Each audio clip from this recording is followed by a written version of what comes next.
শিক্ষার্থী বন্ধুরা, Facebook ads কোর্সে আপনাদেরকে স্বাগতম।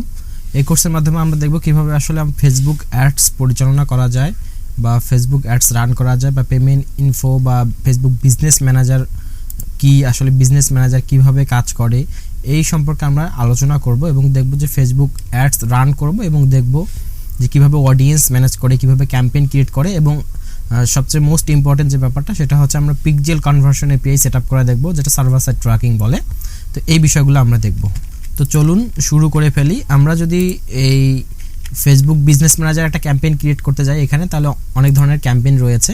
তো আমি যদি এখানে ক্রিয়েট ক্যাম্পেইন করি তাহলে দেখেন অ্যাওয়ারনেস, ট্রাফিক, এনগেজমেন্ট, যদিও এখানে দেওয়া আছে অ্যাওয়ারনেস হোভার করলে দেখেন এখানে দেখতে পারবেন এইদিকে যে অ্যাওয়ারনেসের জন্য রিচ, ব্র্যান্ড অ্যাওয়ারনেস, ভিডিও ভিউয়ের জন্য অ্যাওয়ারনেস ক্যাম্পেইন চালানো যায় বা এগুলো আসলে কি, ট্রাফিক ক্যাম্পেইন কখন চালাবো, engagement, lead, app promotion, sales বা ই কমার্স বিজনেসের জন্য কোনটা ভালো বা অডিয়েন্সগুলো কীভাবে সিলেক্ট করতে হয়, সেই বিষয়গুলো আমরা খুব ইজিলি সব কিছু দেখব এই কোর্সের মাধ্যমে। তো চলুন দেখি, আমি একটি লাইভ দেখাই যে আমরা এখানে একটি বুস্ট করেছিলাম একটা পেজ। তো এখানে $5 মাত্র স্পেন্ড করা হয়েছে, তার মধ্যে আমরা 52টা মেসেজ পেয়েছি।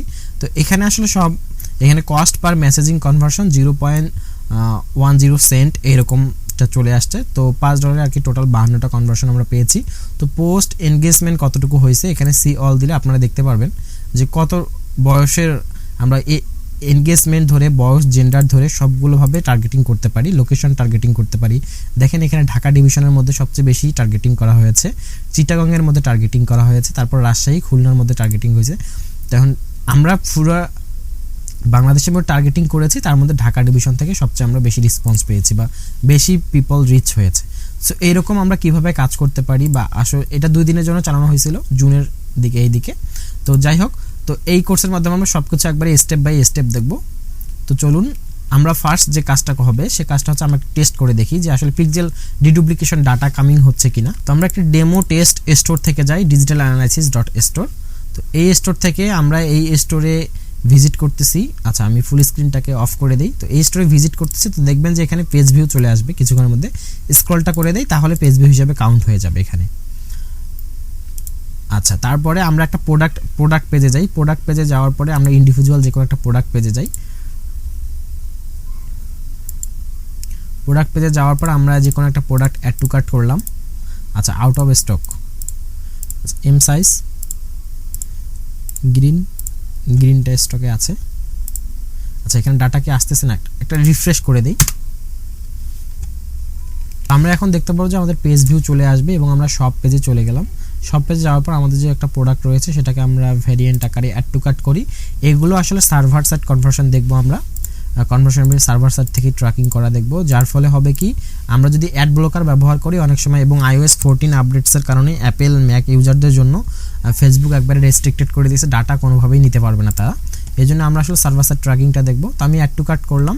তো আমরা এখানে যখন আসবো তখন দেখবো যে এই যে page view, add to cart বলেন, ভিউ কন্টেন্ট বলেন, এগুলো সব আবার ডিডুপ্লিকেশন হবে। তো এইভাবে একটা ইভেন্টই কাউন্ট হবে। তো আমরা যদি দুই দিক দিয়ে ডাটা কাউন্ট করি, সাপোজ হচ্ছে যে আমরা ফন্ট সাইজ, ওয়েব কন্টেনার থেকে আমরা ডাটা পাস করতেছি এবং সার্ভার সাইড থেকে ডাটা পাস করতেছি। এখানে দেখেন সার্ভার এবং ব্রাউজার। তো দুটা আবার যদি পারচেস করি তো পারচেস আবার দুটা কাউন্ট হবে। তো সেটা খুবই খারাপ। এই জন্য আমরা ইভেন্ট ডিডুপ্লিকেশন করব, যাতে দুইটা কাউন্ট হলে যদি কখনো অ্যাড ব্লকার থাকে, সবাই তো আর অ্যাপেল ইউজার না, ম্যাক ইউজার না, যদি অ্যাড ব্লকার থাকে তাহলে সেটা ডাটাটা ব্রাউজার থেকে না আসবে, তখন সেটা সার্ভার থেকে ডাটাটা সে নিয়ে নেবে। তো এই হচ্ছে টোটাল যে ব্রাউজার এবং সার্ভার থেকে ডাটা কিভাবে আসে। তো আমি জাস্ট দেখাইলাম। এখন আমরা এই বিজনেস ম্যানেজার কিভাবে তৈরি করে বা এখানে কিভাবে পিক্সেল কি বা পেজ কিভাবে ক্রিয়েট করতেছে বা এখানে ক্যাটালগ কি, ফেসবুক পিক্সেলটা কি, এগুলো আমরা আসলে স্টেপ বাই স্টেপ সব কিছু দেখবো এবং বিজনেস ইনফরমেশন যেগুলো বিজনেস ভেরিফাইড করার জন্য আসলে কী ডকুমেন্টস আমাদের প্রয়োজন হবে সেসব বিষয়গুলো আমরা দেখব। তো আমি তাহলে একটা নতুন এখানে যাচ্ছি। অনেক সময় বিজনেস ম্যানেজার বর্তমান সময়ে business.facebook.com এখানে ক্রিয়েট হয় না। তো ক্রিয়েট না হওয়ার কারণ হচ্ছে, আমি এখানে স্কিল ডেভেলপার্স আমাদের বিজনেস অ্যাকাউন্টের নাম দিলাম, এখানে যে কোনো একটা ডেমো জিমেল দিয়ে আমি জাস্ট ক্রিয়েট করলাম। দেখেন অ্যানাবেল টু ক্রিয়েট অ্যাকাউন্ট। তো এইরকম অপশনটা আসলে আপনারা কোনো নির্দ্বিধায় এখানে জাস্ট একটা ভিপিএন ইনস্টল মারবেন। ইনস্টল মারে ভিপিএন ইনস্টল করতে গিয়ে দেখবেন যে আপনাদের বিজনেস অ্যাকাউন্টটা আবার ফেসবুক অ্যাকাউন্টটা আবার ডাউন হয়ে গেছে। সো ভিপিএন লিখে আমি সার্চ করবো, এখন এখানে ভিপিএন ইনস্টল করতে হবে, আদারওয়াইজ কাজ করতেছে না। এটাও একটা শর্টকাট। তো আমি এই ফ্রি ভিপিএন যে ক্রোমটা রয়েছে সেই ভিপিএনটা আমি অ্যাড করতেছি এখানে।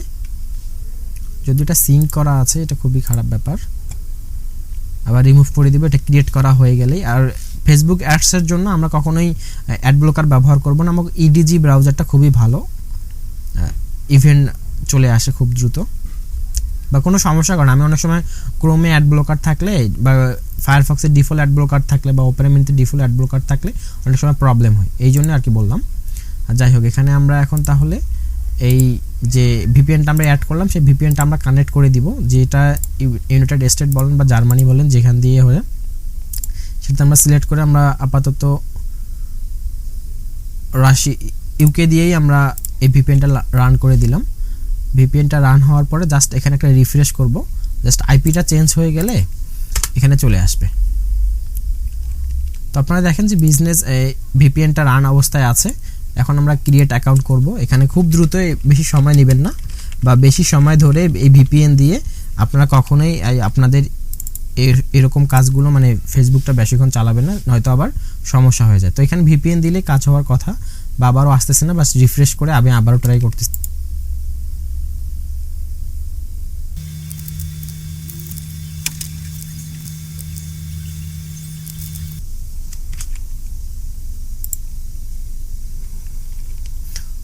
তো অনেক সময় এরকম দেখাবে যে আপনার আসলে বিজনেস নেমটা ভ্যালিড না, বাট এটা আমার ভ্যালিড বিজনেস নেম, তারপরও নিচ্ছে না। তারপরও আমি দেখতেছি যে এখানে ভিপিএন দিয়েও কাজ করতেছে না।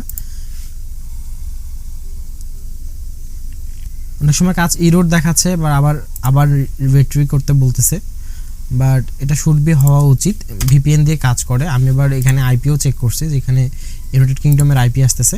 তা আমি আবারও নতুন করে একটা ক্রিয়েট করি, একটু লোড হওয়া পর্যন্ত অপেক্ষা করি। আচ্ছা, নতুন দিলাম, তুমি নতুন করে দিলাম, তারপরে এরকম দেখাচ্ছে। যাই হোক, এরকম দেখাইলে কিছু করার নাই, আপনারা ভিপিএন দিয়ে আমি চেক করেছিলাম বাট হয়েছে। আপনারা ইউটিউবে সার্চ করলেই পেয়ে যাবেন যে কীভাবে ক্রিয়েট করে। তো অ্যাকাউন্ট ক্রিয়েট করার পর আপনাদের এরকম একটা ড্যাশবোর্ড আসবে। তো এখানে তারপর আমরা এখানে অ্যাডমিন অবশ্যই 2টা করে রাখবো, কারণ যখন তখন একটা অ্যাড অ্যাকাউন্ট বা একটা ফেসবুক অ্যাকাউন্ট ডিজেবল হতে পারে, জাস্ট বললাম। তারপরও আমরা এখানে অলওয়েজ 2 থেকে 3টা অ্যাডমিন করে রাখবো, যাতে একটা ফেসবুক অ্যাকাউন্ট ডিজেবল হয়ে গেলেও বাকিগুলো দিয়ে আমরা অ্যাড অ্যাকাউন্টটাকে চালাতে পারি বা ফেসবুক বিজনেস ম্যানেজারটাকে চালাতে পারি। তো প্রথম অবস্থায় কীভাবে অ্যাড অ্যাকাউন্ট কি সবগুলো আমরা জানবো। তো এই ছিল কিভাবে আমরা আসলে ফেসবুক বিজনেস ম্যানেজার খুলতে পারি এবং কনভার্সন এপি বা সার্ভার সাইড বা পিকজেলটা আসলে কি বা ইভেন্ট ডিডুপ্লিকেশনটা কি, সার্ভার থেকে কীভাবে নিয়ে আসবো, ব্রাউজার থেকে কীভাবে নিয়ে আসবো, আমরা স্টেপ বাই স্টেপ সবগুলো কমপ্লিট করব। তো ধন্যবাদ সবাইকে এত কষ্ট করে টিউটোরিয়ালটি দেখার জন্য। পরের ভিডিওগুলো দেখার আমন্ত্রণ রইল। তো আপনারা দেখেন, আমি এই ভিপিএন ইউজ করার কারণে আমাকে এখানে welcome to Facebook account restricted দেখা চলে আসছে। এই যে your Facebook account has been restricted from advertising for security reason. তো আমার ফেসবুক অ্যাকাউন্টটাকে রেস্ট্রিক্টেড করা হয়েছে। তো এই জন্য আপনারা কখনোই ভিপিএন ব্যবহার করবেন না অন্যভাবে। এটা আমার টেস্ট অ্যাকাউন্ট, দ্যাটস ওয়াই আমি ভিপিএন ব্যবহার করলাম, বাট এটা এরকম সাহসটা আমি কখনোই আমার মেইন অ্যাকাউন্টগুলোতে করব না। এবং ভিপিএন ব্যবহার করলেও বেশিক্ষণ রাখবো না, যদি ফার্স্ট টাইম লাস্ট টাইম না হয় তাহলে আমরা এগুলোকে আবার এটা অফ করে দিব।